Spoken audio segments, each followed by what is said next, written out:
Sus colegas la describen como una mujer muy apasionada, con una necesidad de incesante búsqueda, quien se preocupa por las cuestiones de raíz, el problema del tiempo, de la mortalidad, del cuerpo, de la conciencia moral.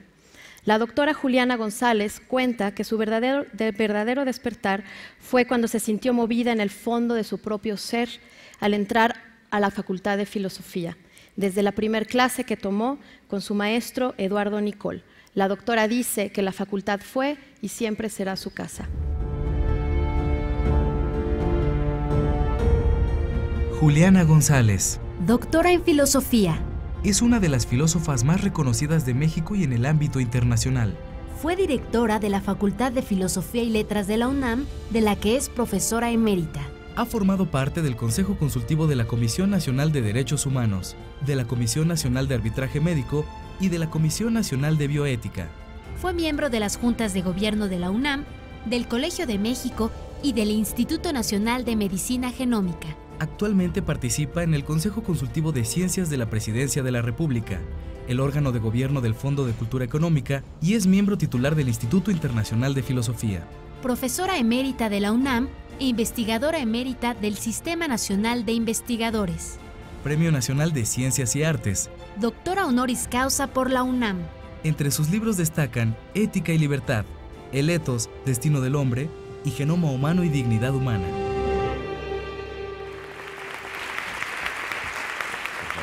Sí, gracias. Buenos días a todos. El tema que yo he escogido desde la perspectiva filosófica es el hablar de la naturaleza humana y la libertad. Y lo que tendría yo que empezar por señalar es que nos encontramos siempre con la palabra naturaleza. ¿Qué quiere decir naturaleza? Y naturaleza nos remite a dos ideas distintas. Por un lado, naturaleza pues es la vida, naturaleza es la materia, naturaleza es la realidad como tal.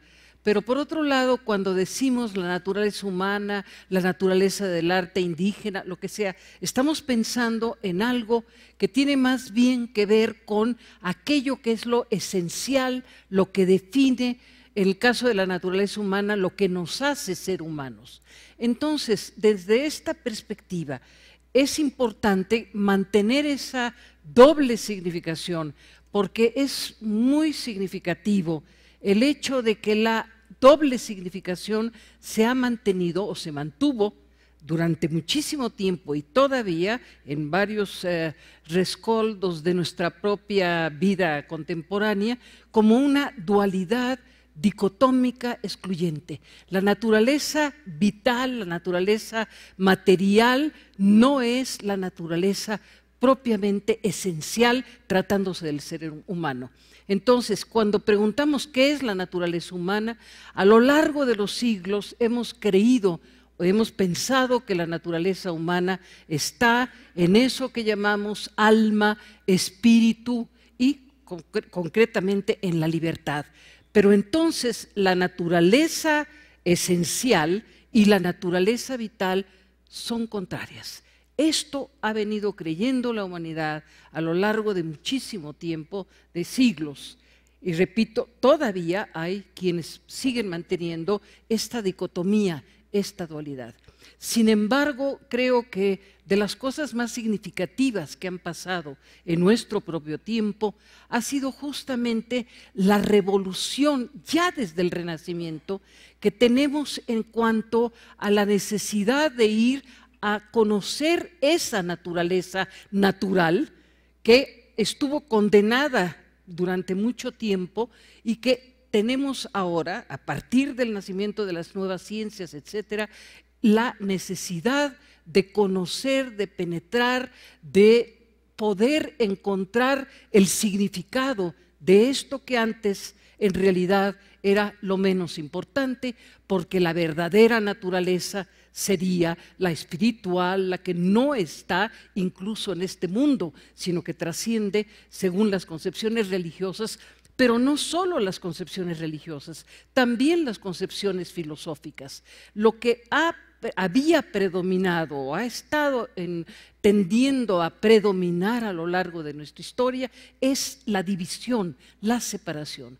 Pero con el nuevo saber científico, con esta vocación de tratar de desentrañar este mundo carnal, este mundo somático, este mundo de nuestra propia vitalidad, empieza a ocurrir que nos damos cuenta poco a poco, a través del conocimiento científico sobre todo, que esta naturaleza tiene una razón de ser que es infinitamente rica, extraordinaria y que debemos despejar. Entonces viene todo el auge de las ciencias naturales, la física por un lado con todas sus variantes y sobre todo la biología. El aspecto biológico, las ciencias de la vida van a tener una extraordinaria capacidad de revolucionar nuestra concepción de lo que somos como humanos, de lo que es la naturaleza también en su totalidad y de lo que es la naturaleza viva y material de la que estamos constituidos. Entonces, con el proceso y el progreso mismo de las ciencias, particularmente ya de las ciencias de la vida y sobre todo dentro de nuestro propio tiempo ya contemporáneamente, desde el siglo pasado y lo que va de este siglo, pues se han dado las tres grandes revoluciones que están íntimamente ligadas entre sí y que los filósofos mismos no podemos pasar por alto, que tenemos que ir a ellas. En este sentido, la filosofía tiene que acercarse a la biología en particular y empezar a leer de otro modo quizás lo que es la naturaleza humana. Y en el momento en el que nos acercamos a la revolución, primero de la teoría de la evolución, desde Darwin y toda la renovación que Darwin sufre a lo largo, más bien goza a lo largo de lo que es el siglo XX y hasta la actualidad, pues empezamos a sentir que la humanidad no es una naturaleza cortada, separada del resto de los seres vivos, sino al contrario, que hay una continuidad de la vida sin quiebres, sin vacíos, sin hiatos, desde la primitiva bacteria hasta el Homo sapiens. El Homo sapiens entonces forma parte del continuo y del todo de la vida y de ningún modo es este centro del universo separado, antifisis, como dijeron algunos, que no tiene que ver con el resto de los seres vivos, sino al contrario, somos un simio más. Un poquito más elaborado, pero somos un simio más y tenemos que reconocernos en nuestra condición vital, que quiere decir formamos parte de este proceso magno, extraordinario, que es la evolución de la vida. Por un lado. Por otro lado, la otra gran revolución, que es la genómica, que de pronto, como dicen los propios científicos, resulta que vamos a descubrir el secreto de la vida, o hemos descubierto el secreto de la vida. Y viene todo un proceso extraordinario, verdaderamente fantástico, y aquí estoy hablando como filósofo otra vez, en lo que nos deja de pasmo verdadero, de asombro, la maravilla de lo que se ha descubierto por las vías científicas. En el caso de la genómica, ese secreto de la vida de pronto está puesto en el minúsculo, pequeñísimo mundo, universo de las células humanas y no humanas.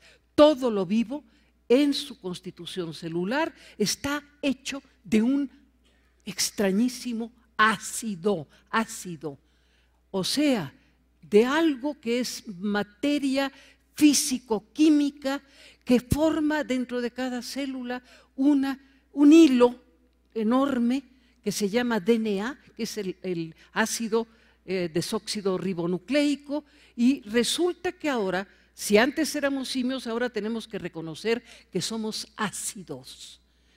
igual que cualquier bacteria. Entonces, parecería que nos estamos siendo humillados, como dijo un día Sigmund Freud.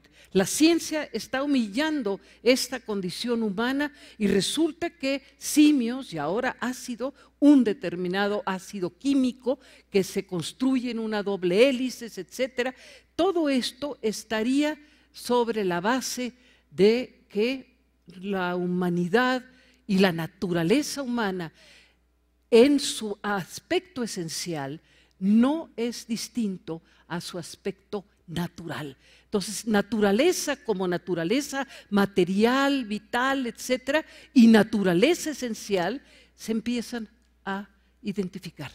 Resulta que nuestra naturaleza ya no es ese corte, esta dicotomía, esta alma, este espíritu, esta libertad pura que está en otro mundo, sino resulta que está en mis células o está en mi pertenencia al reino animal, al reino vegetal, al reino de la vida en su totalidad. Y para terminar con este proceso absolutamente extraordinario, para el cual faltan adjetivos calificativos, está el hecho de que la evolución y la propia constitución genómica es capaz de crear algo, en particular para el humano, definitivo, que se llama cerebro. El cerebro, en ya la célula, ya la vida evolutiva, y ahora en ese órgano absolutamente innombrable por su infinita perfección en más de un sentido. Cuantitativamente, el cerebro, particularmente, repito, el humano, pero seguimos siendo simios, también el cerebro de los seres vivos, de los animales más y menos cercanos, también con su universo cerebral, pero me voy al cerebro humano, que es sin duda dentro del proceso de la evolución y dentro de la propia configuración genómica, el genoma, se dice, delegó en el cerebro humano la posibilidad de hacer experiencia. Entonces resulta que es nuestro cerebro, no es en esto que es nuestras células, nuestro cerebro, en donde empieza a identificarse la verdadera esencia del hombre. Y entonces, ¿qué significa esto? Porque tanto la evolución como la genómica, como la propia neurociencia, están regidas por leyes deterministas, fatales, inalterables, son las leyes de la naturaleza. Esas leyes de la naturaleza tienen un carácter determinista. Y entonces, ¿dónde quedó el alma? ¿Dónde queda la libertad? Cuando nos identificamos justamente con esta condición material y esta condición esencialmente determinista que es nuestra naturaleza corpórea, terrenal, vital. ¿Dónde está? Pues está allí mismo, empiezan a decir. Por un lado, una tendencia a reducir todo al cerebro o al genoma o a la propia evolución y no pensar que fuéramos algo diferente. Pero en el propio progreso de las ciencias, en todo lo que va ocurriendo después, resulta que más allá de reduccionismos, esta condición material, vital, biológica que es el ser humano, esta naturaleza nuestra, lleva en sí misma la posibilidad de la apertura al mundo, de hacer experiencia, de conciencia y de todas las facultades que antes se había pensado estaban en el alma inmortal fuera. Resulta que en el alma, en el cuerpo mismo, para usar los viejos conceptos, en el cuerpo mismo empieza a aparecer el alma. Y esa alma con los atributos de la conciencia, de la capacidad de prever, de memoria, de todo esto, esta alma está en el cuerpo y en realidad ya no hay dualismos ni debe haber monismos, sino concepciones, que es lo que se está buscando por todos lados y tratando de definir por todos lados. ¿Cómo es posible que seamos uno doble, uno dual, dice algún pensador. Había dicho Spinoza, un filósofo fundamental que renace en nuestro tiempo, que de hecho no hay más que una sola sustancia, con dos modos distintos de manifestarse. Entonces estamos reencontrando el alma, la libertad dentro de nuestro propio ser determinado. ¿Cómo entonces? ¿Qué es la libertad? No puede ser algo absoluto ya, como se creyó, como tampoco es absoluto el determinismo. Entonces se produce la necesidad de que pensemos de una forma diferente, incluyente, dialéctica, se dice en filosofía, una armonía de los contrarios que me permite entender que la libertad versa sobre los determinismos y que los determinismos no son tampoco absolutos y absolutamente cerrados. Entonces empieza a darse la esperanza, la posibilidad de entender de otro modo la ética, de entender de otro modo la libertad, y que dentro de esta concepción podamos sentir que es la vida misma, que la vida, la materia, el cuerpo, la terrenalidad humana no es el mundo del demonio y el mundo demonio y carne, como se dijo alguna vez, sino al contrario. Es nuestra propia vida, es una reconciliación con la vida material, corporal, lo que nos es fundamental.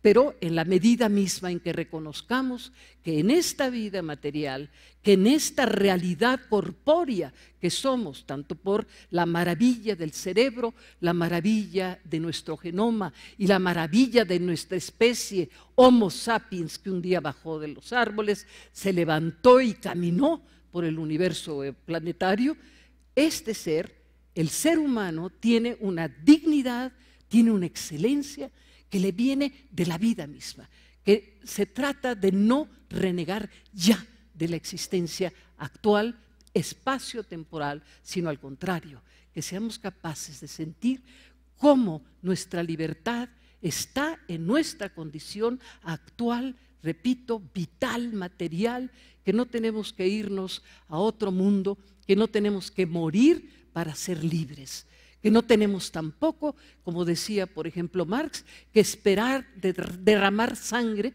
para algún día encontrar la libertad. La libertad está aquí, y la clave más importante estaría en que reconozcamos que no solo el mal viene de la tierra, que viene el bien, y algo que todavía me parece más significativo y con lo cual quisiera terminar, que es que el bien, dicen de los filósofos más importantes que yo considero actuales, el mal es radical y tenemos que entender que el mal también está en nosotros. Y la libertad es justamente en la comprensión, de hecho la ética, el saber de nuestro mal, pero saber de nuestro bien al mismo tiempo. Y si el mal es radical, el bien, dirán algunos autores, el bien es originario. Y ser originario es más importante que ser radical. O sea, el impulso primero de la vida, y vuelvo a citar a Spinoza, el impulso primero de la vida es que lo que es tiende a perseverar en el ser. Que el ser, el sí a la vida, diría Nietzsche, es más importante, más originario que el mal y que el no ser y que el vacío. Entonces, sobre estas bases tenemos la posibilidad de abrir un horizonte distinto para un reencuentro verdaderamente decisivo de los valores humanos, de eso que algún día se llamó los trascendentales del ser, que es el bien, la verdad, la justicia. Los valores están en este mundo y de nosotros depende, como diría Aristóteles, el sí o el no. En nosotros está el poder de actuar o de no actuar. En nosotros está el poder de decir sí a la vida. Por favor. Ay, qué belleza. Puma de piel dorada para usted, doctora. Muchas felicidades. A nombre de la UNAM. ¿Verdad que sí a la vida?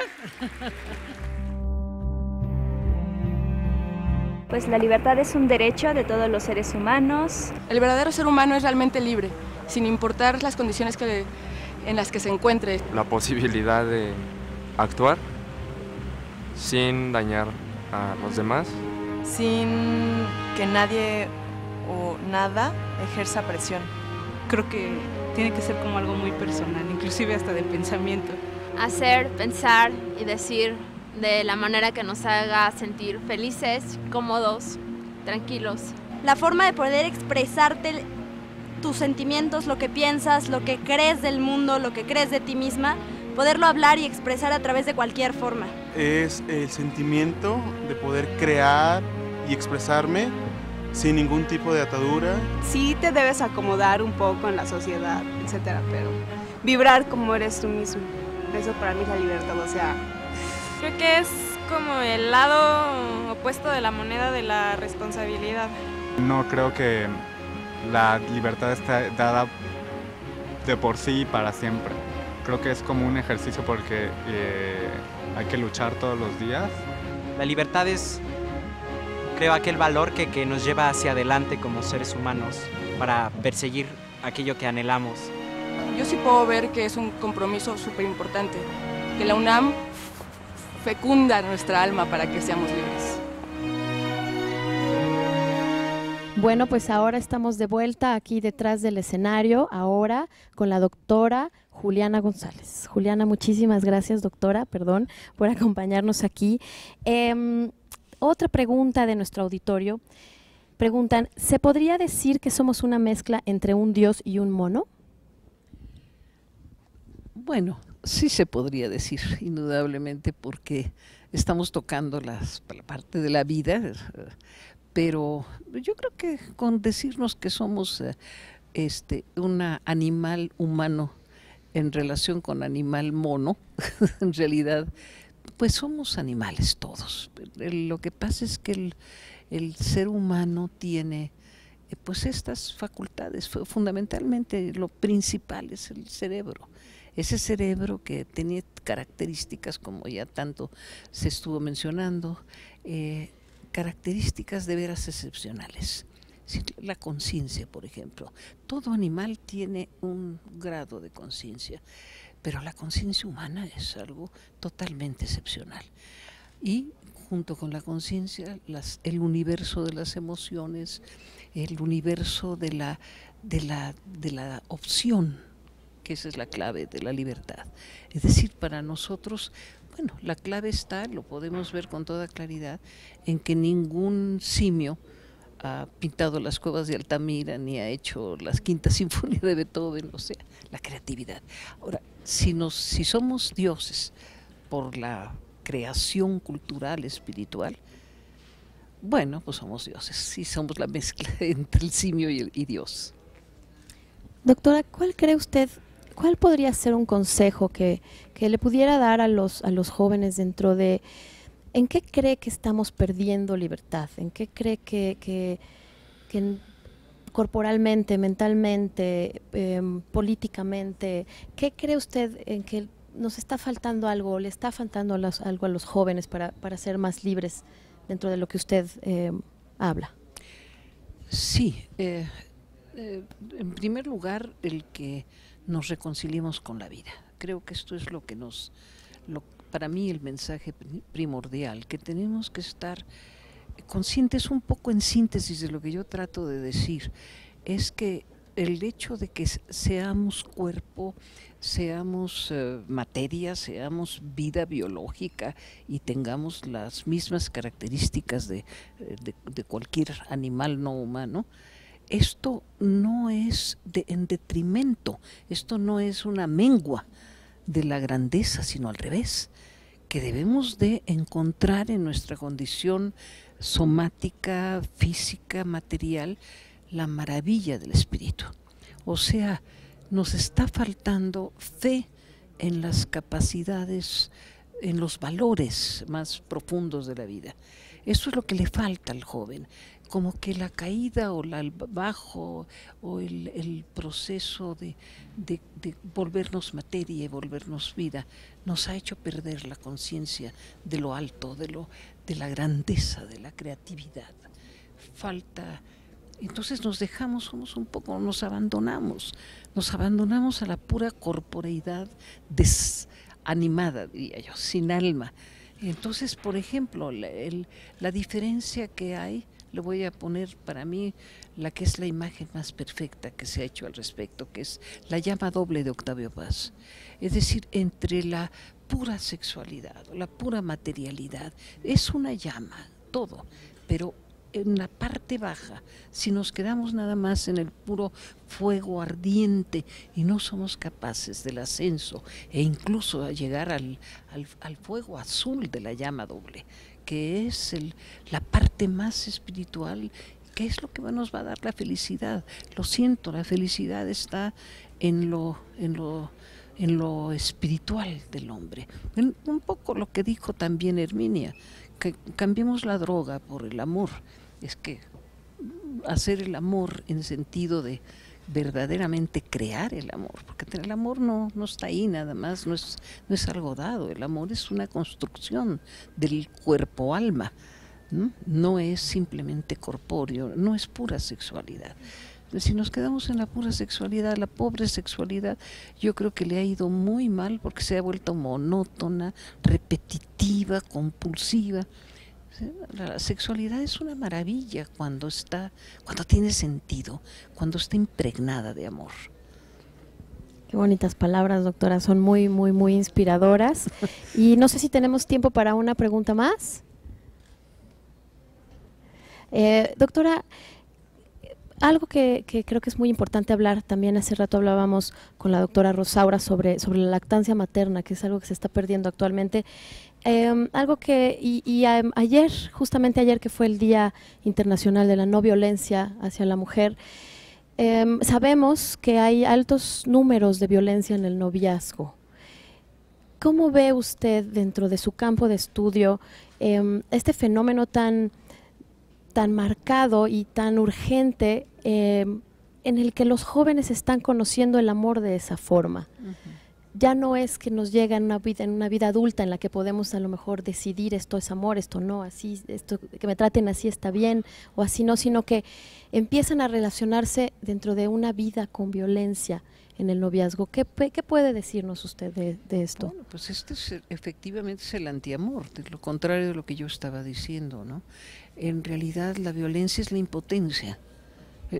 Si la comprendemos bien, es que no hemos sido capaces de generar las fuerzas de la verdadera vida, de la verdadera unión, de eso que es el eros freudiano, fíjese, del eros de Freud, que lo define como la gran pulsión de unión y de creación.